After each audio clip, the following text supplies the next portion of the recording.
"We'll pay you nothing," my mom said to my 14-year-old. "You really thought you'd get money? How pathetic." My sister laughed in her face. After making her work at their restaurant for weeks, promising a salary, I didn't shout. I did this. The next morning, they called me in a panic. When I opened the front door, I expected noise. Not loud party noise.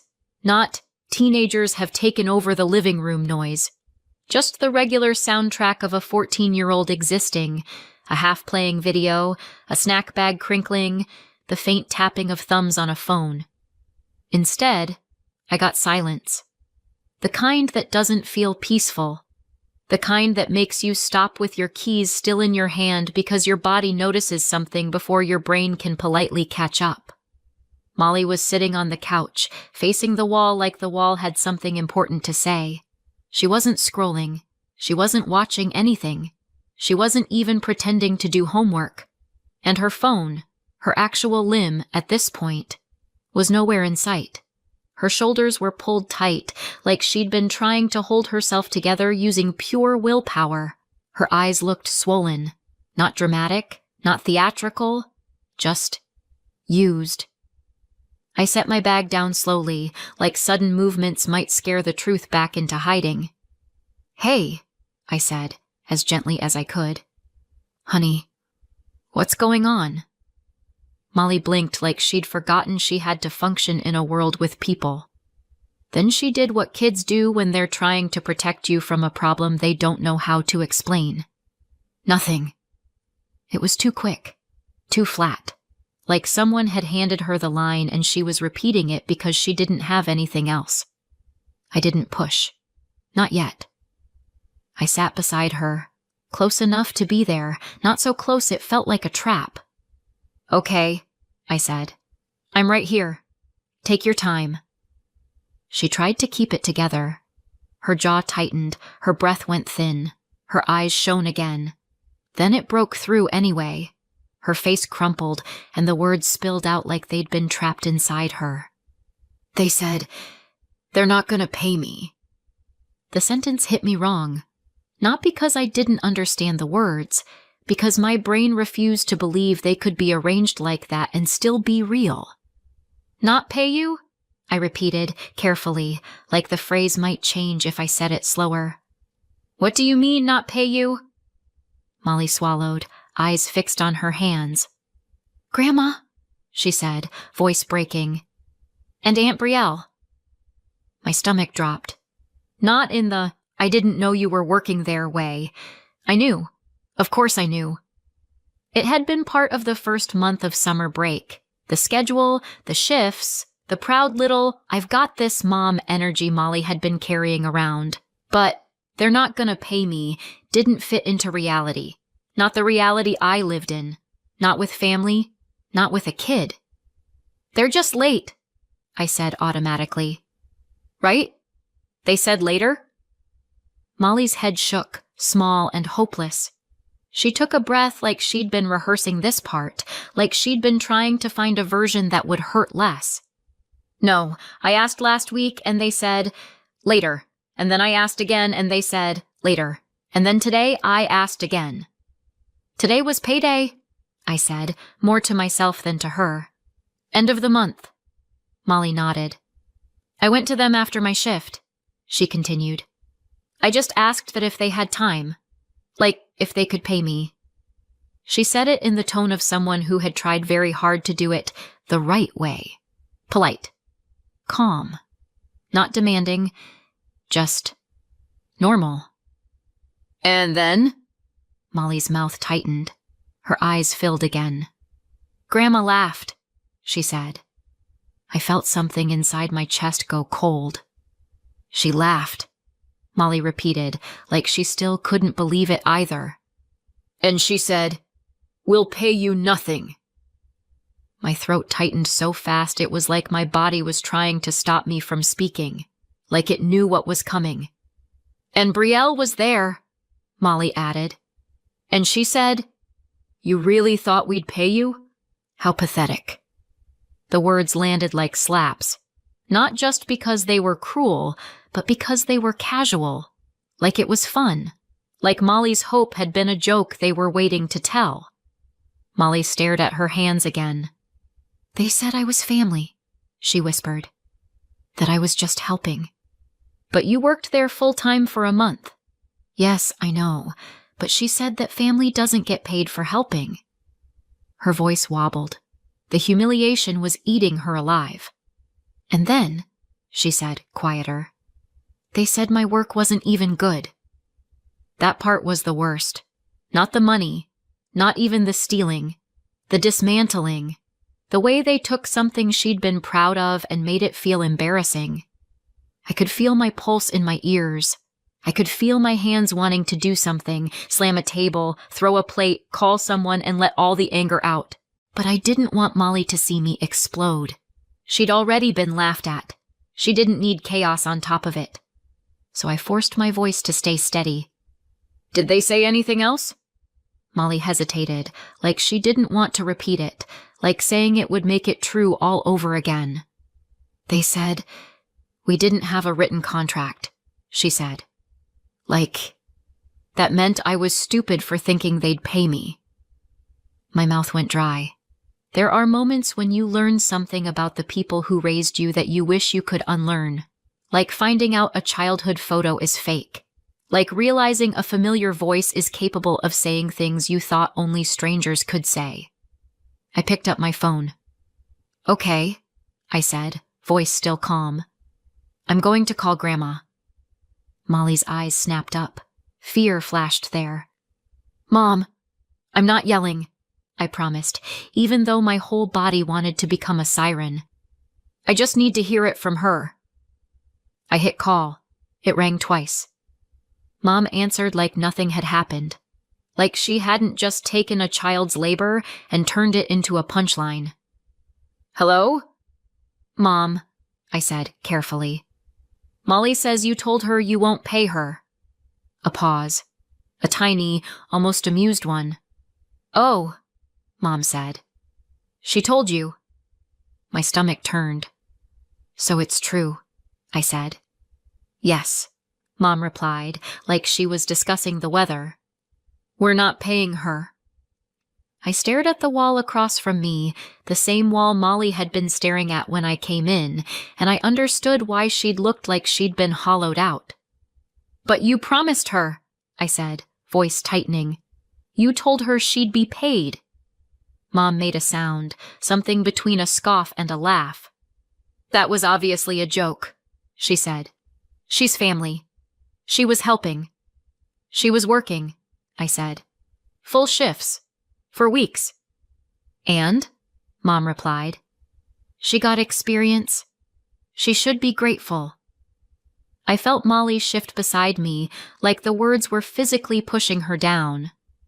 "And honestly," Mom added, with the casual cruelty of someone who has never been told no in her life, "her work wasn't even good. If we were paying for that, we wouldn't have hired her." I didn't speak for a second, not because I had nothing to say, but because the anger had reached a level where words felt too small. Then Mom delivered the final little knife like she was proud of it. "We didn't have a contract," she said.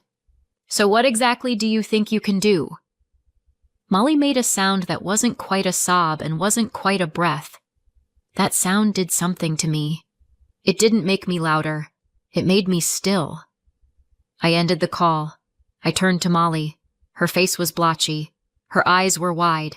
She looked like she wanted to disappear into the couch cushions and never come out. I pulled her into me. She shook. She cried. Not dramatic crying, the kind where you try to stop and you can't because your body is leaking the shock out of you. I held her tight. "I'm so sorry," I whispered into her hair. "I'm so sorry they did that to you." Molly sniffed. I thought I did something wrong." "No," I said, firm. "You did your job. You did exactly what you were supposed to do. They did something wrong." She hiccuped again. "They laughed at me," she whispered. "I know," I said. "I know. And you didn't deserve that. Not for 1 second." I didn't shout. I didn't call them back. I didn't pace the room like a storm. I kept my voice steady because Molly needed steady. But inside me, something had clicked into place. Soon, I would do something that made them regret everything. And the next morning, my mom would call me in a panic. People like to imagine situations like this come out of nowhere. Like a normal family just suddenly wakes up one day and decides, as a fun activity, to steal from a child. But when I looked back, really looked back, it didn't feel random. It felt like the final scene in a story that had been playing since I was small. I was 3 years younger than my sister Brielle, which might not sound like much. But in my house, it meant everything. Brielle was the sun, and me? I was furniture. Decorative, useful, quiet. When we were kids, Brielle would pick an interest, and the entire household would rearrange itself around it like it was a royal decree. Dance lessons, a new sport, some club she joined because it sounded impressive, a hobby she suddenly decided was her passion. Mom and Dad would throw themselves into it with the energy of people launching a rocket. They'd drive her to practice, pay for private lessons, buy the special equipment, sit in the front row, clap like she'd just cured something. And me? I clapped too. That was my role. I was the supporting cast, the one who smiled, the one who did chores because Brielle was too busy. She has practice, Mom would say, as if practice was a medical condition. Just help out. Your sister has so much on her plate, Dad would add, as if the plate was full of diamonds. So I helped out. I washed dishes, folded laundry, took care of the little things so Brielle could keep being important. And here's the part that messes with you. They weren't always cruel about it. They didn't have to be. They just treated Brielle like her life mattered more, like her dreams were family dreams, like her wants were the household's oxygen. By the time we were adults, the dynamic didn't disappear. It matured. Like a fine wine, if the wine is favoritism and it tastes like resentment. Brielle married, had 2 kids, Mason and Harper, around the same age Molly is now. And I watched something weird happen. The favoritism became a family heirloom. Mom and Dad would talk about Mason and Harper like they were tiny celebrities. They worried about their future. They set money aside. They spoke about them with this soft, glowing pride. Meanwhile, when Molly came up, the conversation shifted. Not mean, exactly. More like instructional. Molly needs to learn work ethic, Mom would say, as if my child had been born lazy and needed a lecture to survive. It's good for her to work hard, Dad would say, like joy was suspicious and should be kept under control. Love was not poured on Molly the way it was poured on Brielle's kids. Love was rationed, approval was conditional, lectures were free. Then, a few years ago, Brielle decided her dream was to own a restaurant. Not, I've always wanted this. Not, I've worked toward this. More like, one day she woke up and announced it like she was revealing her destiny, and Mom and Dad acted like this had always been the plan. This is Brielle's dream, Mom said, misty-eyed. She's always wanted this, Dad agreed, even though I was fairly certain Brielle's biggest dream 2 years earlier had been not having to wait in line for brunch. But once they decided it was her dream, it became sacred. Mom and Dad threw themselves into that restaurant the way they threw themselves into every Brielle project, except this time there was money involved. I didn't know the details. I just knew they were always there, always helping, always talking like they were part of it. Like it wasn't Brielle's restaurant. It was the family's crown. And then came the pressure. Over the last year, it got worse. They started pushing me to support the dream, which in my family is code for give Brielle something. Money, time, labor, silence.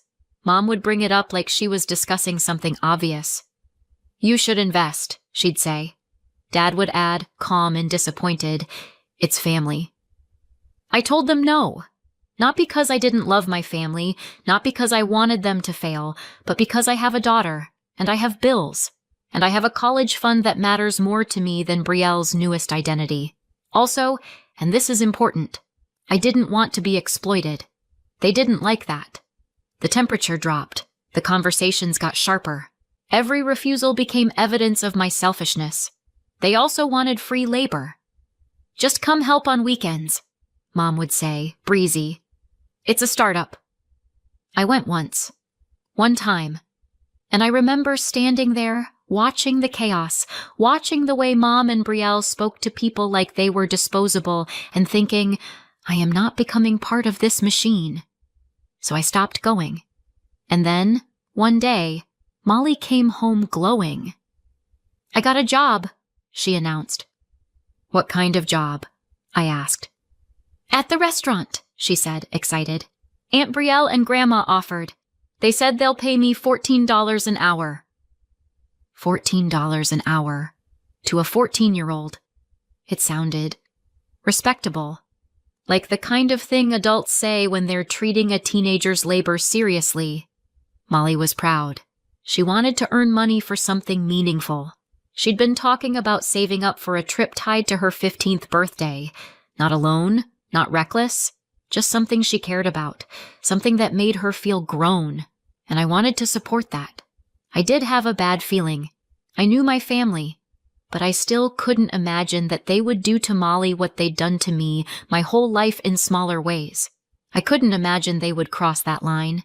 And then we snapped back into the present, where Molly sat staring at the wall, and that line wasn't just crossed. It had been stomped on.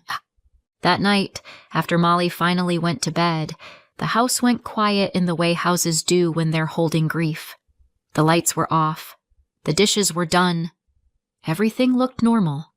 Except nothing was normal. I sat at the kitchen table staring at nothing, replaying Mom's voice in my head. "We'll pay you nothing," as if my child's labor was a joke, as if humiliation was a teaching tool. I didn't feel dramatic. I felt focused. This didn't get to end as a lesson in being exploited. I was still sitting there when I heard soft footsteps on the hallway floor. Molly appeared in the doorway, clutching her phone like it was a fragile object. Her eyes were red. "I can't sleep," she whispered. I patted the chair next to me. She came over, sat down, and unlocked her phone with shaky fingers. "I want to show you," she said. She started scrolling. Message after message. Shift reminders. "Come in at X." "Can you stay late?" "We need you today." It wasn't vague. It wasn't help out if you can. It was scheduling. Then she stopped. "There," she said, pointing. A message that was basically, $14 per hour. We'll pay you at the end of the month. Underneath it, like a trail of breadcrumbs leading to betrayal, were the other messages. Later. Next week.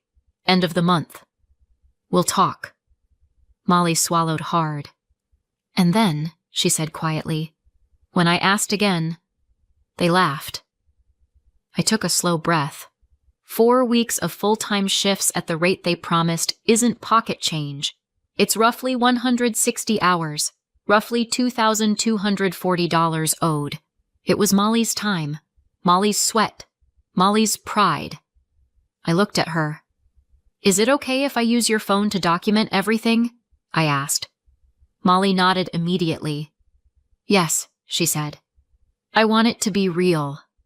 Not them saying I'm lying." That broke my heart a second time. I hugged her, just for a moment, then guided her back toward her room.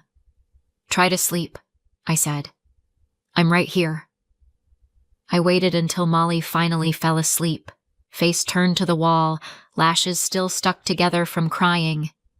Then I went back to the kitchen, opened my laptop, and pulled up the State Labor Department wage claim portal. Not the police, not a lawyer, not a family meeting. The boring, official place where you tell the truth in boxes and hit submit. Molly's phone was next to me, unlocked with her permission. I didn't need to dig. The proof was lined up like they'd prepared it for court. Shift texts. "Come in at 3, stay late." And that one message with the pay promise. The form asked for the worker's name. I typed Molly and her last name. My hands didn't shake, which felt new. Age, 14. Employer, the restaurant. The address, the number. There was a little describe what happened box. I kept it clean. Worked 4 weeks, pay promised, payment delayed, refused. Then I attached the screenshots, just the clearest ones. Click, upload. Done. No speeches. The last page loaded. Big button. Submit. I didn't make a face. I didn't whisper a prayer. I didn't talk myself out of it. I clicked.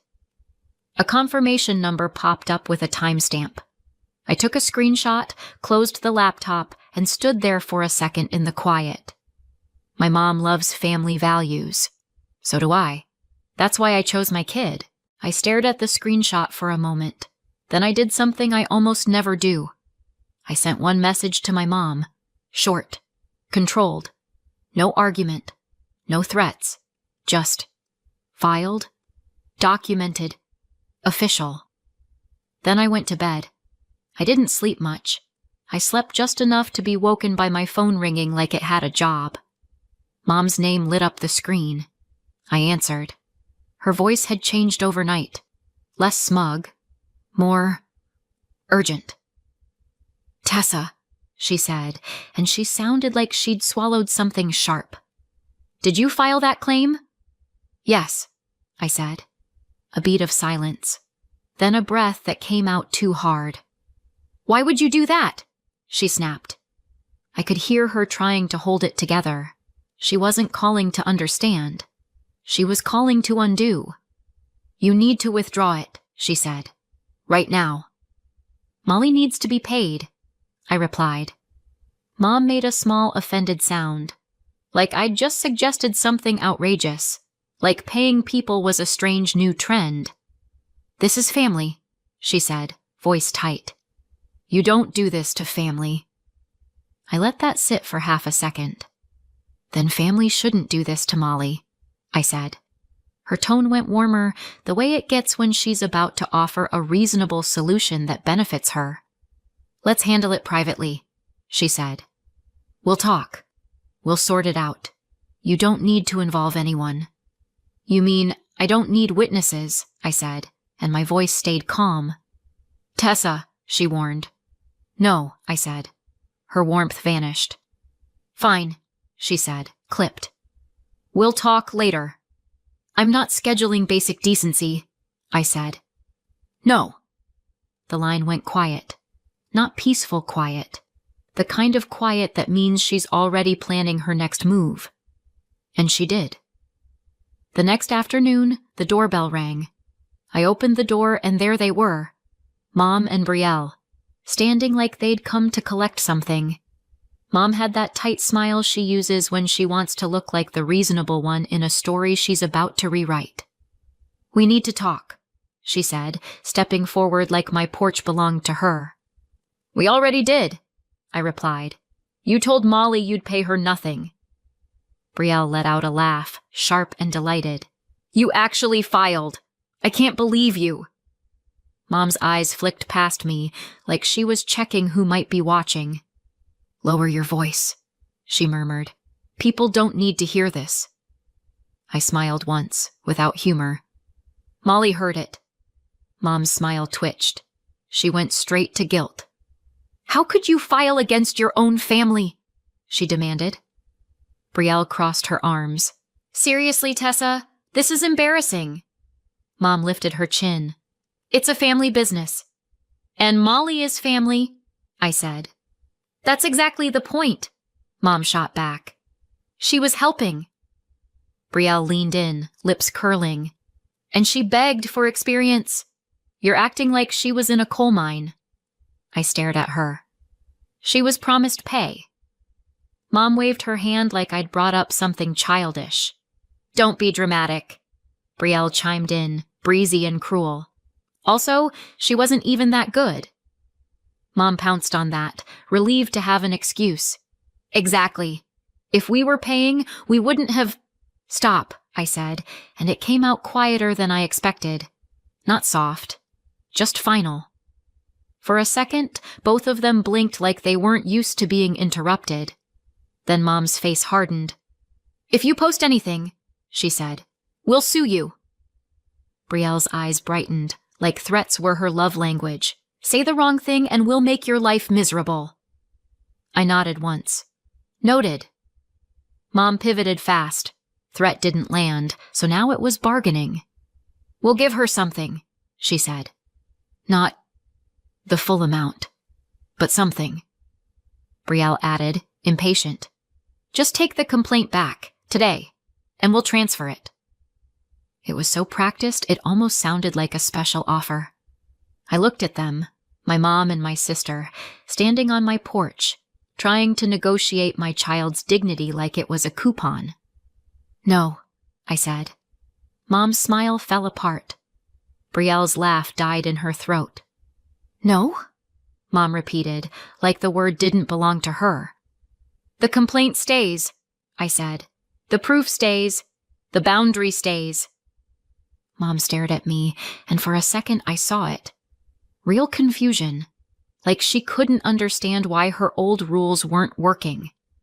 Brielle's face tightened. "You're really going to ruin us!" I held the doorframe, steady. "You did this." They stood there another second, as if waiting for me to fold. I didn't. Mom turned first, stiff with rage. Brielle followed, muttering under her breath. And as they walked away, I felt it in my bones. This wasn't over. For some reason, I still woke up thinking the worst part was already behind us. That was my first mistake. I made coffee, checked my phone out of habit, and saw my mom's name sitting at the top of my screen, tagged in a post like we were celebrating someone's birthday. My stomach dropped before I even opened it. The photo was of the restaurant. Bright, polished, were respectable lighting. The caption was long enough to be a sermon. I skimmed the first line and felt heat climb my neck. She didn't mention wages. She didn't mention promises. She didn't mention laughing. She wrote it like this was a heartbreaking family tragedy where she was the victim and I was the villain with a clipboard. Then I saw the sentence that was already being copied into the comments like it was a headline. She demanded over $2,000 from her own family. $2,000. That's how she wrote it. Like Molly had walked in waving a crown and a list of demands. I scrolled. The comments weren't about my mom's choices. They were about my daughter. Entitled, "Ungrateful. Kids today." One woman wrote, "My father would have taught her a lesson," as if we were voting on how to punish a child for expecting fairness. I stared at the screen until the letters blurred. Then I heard footsteps behind me. Molly stood in the doorway in her socks, hair still messy, phone in her hand. She didn't look angry. She looked scared. "Mom," she said, quiet. "Did I mess up?" I set my phone down like it was something sharp. "No," I said. Her eyes flicked between my face and her screen. "Grandma says I begged for experience." I breathed in slowly. "You didn't beg." Molly swallowed. "People are calling me things." I pulled out the chair next to me. "Come here." She sat, shoulders tight, like she was bracing for punishment. I leaned in so she couldn't miss my face. "You worked," I said. "You asked to be paid. That's not wrong." "But what if—" "No," I said again, sharper this time, and immediately softened it. "No, they did something wrong, so now they're trying to make you feel wrong for noticing." Molly blinked fast. "So, what do we do?" I picked up my phone again and opened the post. I didn't write a speech. I didn't write a poem. I didn't write what I wanted to write. I wrote what would survive daylight. A few lines, a timeline, no adjectives, no insults, just facts. I attached 2 screenshots, one scheduling her like staff, one stating the pay, then the complaint confirmation number, ugly and official. At the end, one line, Molly is 14. I hit post. Then I put my phone face down and stood up to stir the eggs like I was a woman who had not just declared war at breakfast. Molly watched me like she expected lightning to strike. "Are you okay?" she asked. "I'm fine," I said. "I'm just annoyed." "Annoyed?" "Yes," I said, flipping an egg with more force than necessary. "I hate paperwork. They made me do paperwork." That got a tiny sound out of her, almost a laugh, almost a breath. By afternoon, the messages started. Not public ones, private ones. The kind that start with, "Hi, I don't want to get involved, but..." Most were relatives. A few were people I barely knew. And then a message came in from a name I didn't recognize. Hannah. "I worked at the restaurant. Can we talk somewhere? Not online?" I stared at it for a long second. My first thought was, today is already full. My second thought was, people don't write like that unless they're nervous. So I replied, "Yes. Where?" We met 2 days later at a cafe across town, midday, ordinary, full of people minding their own business.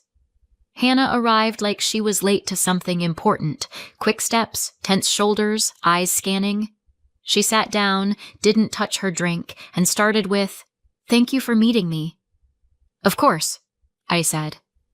"Are you okay?" She let out a breath. "Not really." She looked at her hands. "I saw your mom's post." I nodded. "And I saw what people were saying about your daughter," she added, jaw tight. "It made me sick." I didn't say anything. I just waited. Hannah glanced up. "I know it's your family." It wasn't a question. It was a warning. "Yes," I said. "Unfortunately." She almost smiled. Almost. Then she leaned forward and dropped it quietly, like she was placing a weight on the table. "The staff are filing a complaint together." I blinked. "Together?" Hannah nodded once. "A group. Current and former." My stomach flipped.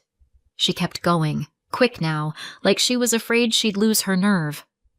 "Hours get shaved, people get told to stay late, and then it's not on the check. Tips get weird. Nobody wants to push back because your mom runs that place like it's a kingdom." I felt my mouth go dry. Hannah's voice softened. "And I saw how they treated Molly." I looked up fast. Hannah's voice stayed low, like she still didn't feel safe saying it out loud. "They didn't just not pay her," she said. "They used her. The dirtiest jobs, trash, sticky floors, bathrooms when the line was out the door, and if she looked tired, my sister would laugh and say, 'Welcome to the real world.'" Hannah exhaled. She wasn't allowed to complain. If she asked for a break, they'd act like she was being dramatic. Then Hannah looked straight at me. "Molly's a minor. If you're willing, we want her experience included, with you as her guardian." The cafe suddenly felt too bright. I sat back. "So, you want me to, join?" Hannah nodded. "Yes." I stared at her. "That's a lot." "I know," she said quietly. "But this is bigger than one paycheck." I thought of my mom's face on my porch, thought of Brielle laughing, thought of Molly asking me if she'd ruined the family. I breathed out. "Okay," I said. "I'll do it." Hannah's shoulders dropped like she'd been holding her breath for weeks. "Thank you," she said, and her voice cracked on the last word. A week passed. Life looked normal from the outside. Lunches packed, laundry folded. Molly went to dance class. And then I walked into the studio to pick her up and saw my mother and Brielle standing there. Too close. Too familiar. Already talking. Molly was between them, eyes wide, face pale. I felt something cold slide down my spine. Mom turned first. Her face had that righteous shine it gets when she thinks she's delivering justice. "There you are," she said, like I'd kept her waiting. Brielle crossed her arms.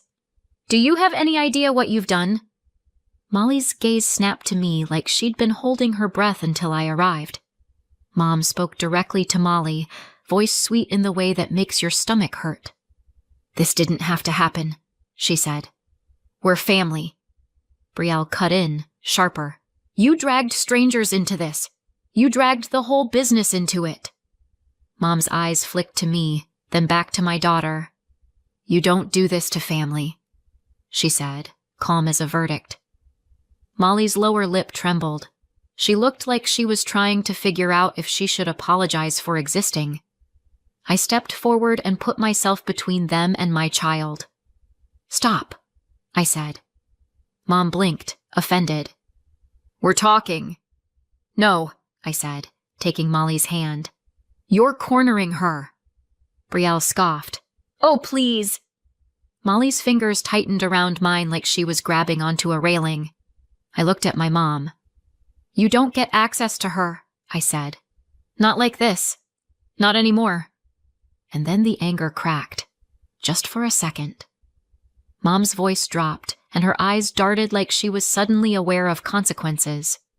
"You have to take it back," she said. "Tessa, you have to." Brielle's face went tight. Mom swallowed, and the next words came out smaller. "We put the house up as collateral," she said, "for the restaurant. If it falls, we lose everything." The room went still. Molly stared at her like she'd just been handed a guilt she couldn't carry. I squeezed Molly's hand, and I kept my voice calm because that's what my daughter needed.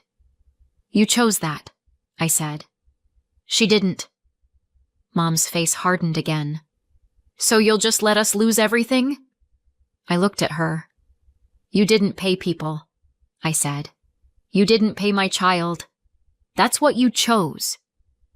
Brielle opened her mouth, then shut it, because there's no clean argument against pay people for their work. I turned to Molly. "Come on," I said, and we walked out. 6 months later, we were still no contact. Mom, Dad, Brielle, all of them. No calls, no family meetings, no surprise visits. After the dance studio stunt, access to Molly was done. The wage complaint didn't resolve in a day. It moved the way real consequences move. Slow, official, unavoidable. We got notices in the mail, a date to show up, and a hearing where nobody cared about family or work experience. They cared about hours, messages, and whether a kid got paid for work. Mom showed up looking furious and confident. She left looking smaller. A few weeks later, the decision came in writing. They owed Molly her wages. Then finally, the payment hit. Molly stared at the deposit notification like it might vanish. "Is that mine?" she whispered. "Every cent," I said. She didn't cheer. She just exhaled like her body had been holding its breath for months. Then she smiled, small, satisfied, and quietly moved money into her trip fund like it was the most normal thing in the world to be paid for your work. After that, things kept unraveling on their side. In our town, the story spread. People don't like employers who stiff workers, and they really don't like adults who do it to a 14-year-old. Staff complaints stacked. Employees quit. Customers stopped showing up. About a year after all of it started, I heard through relatives that my parents had sold their house. They'd tied it to the restaurant, borrowed against it to keep Brielle's dream alive, and when the business failed, the debt didn't. Molly asked me once, "Did we go too far?" "We told the truth," I said. "They chose the rest." Life got quieter after that. Molly got lighter, and I learned something my younger self never would have believed. Cutting them off didn't break our family. It finally protected it. So tell me, did I go too far or not far enough? Let me know in the comments and subscribe for more.